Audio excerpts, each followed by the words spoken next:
వేడి ఉక్కపోతతో ఇబ్బంది పడుతున్న ప్రజలకు వాతావరణ శాఖ ఒక గుడ్ న్యూస్ అయితే చెప్పింది. రానున్న 24 గంటల్లో రాష్ట్రానికి భారీ వర్ష సూచన అయితే కనిపిస్తోందట.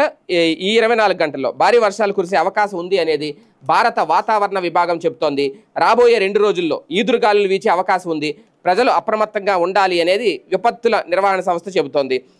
ప్రధానంగా ఇక్కడ గుంటూరు, బాపట్ల, పల్నాడు, ప్రకాశం, నెల్లూరు, కర్నూలు, నంద్యాల, అనంతపురం, అలాగే కడప, అన్నమయ్య, చిత్తూరు, తిరుపతి జిల్లాల్లో ఓ మోస్తరు నుంచి భారీ వర్షాలు, అలాగే మిగిలిన జిల్లాల్లో తేలికపాటి నుంచి ఓ మోస్తరు వర్షాలు కురిసే అవకాశం ఉంది అనేది, అలాగే ఏలూరు, కృష్ణా, ఎన్టీఆర్, గుంటూరు, బాపట్ల, పల్నాడు, ప్రకాశం, నెల్లూరు జిల్లాలో ఓ మోస్తరు నుంచి భారీ వర్షాలు కూడా, మిగిలిన చోట్ల తేలికపాటి నుంచి ఓ మోస్తరు వర్షాలు కురిసే అవకాశం ఉంది అనేది. రాష్ట్రంలోని పలు ప్రాంతాల్లో గరిష్ట ఉష్ణోగ్రతలు కొనసాగుతున్నాయి.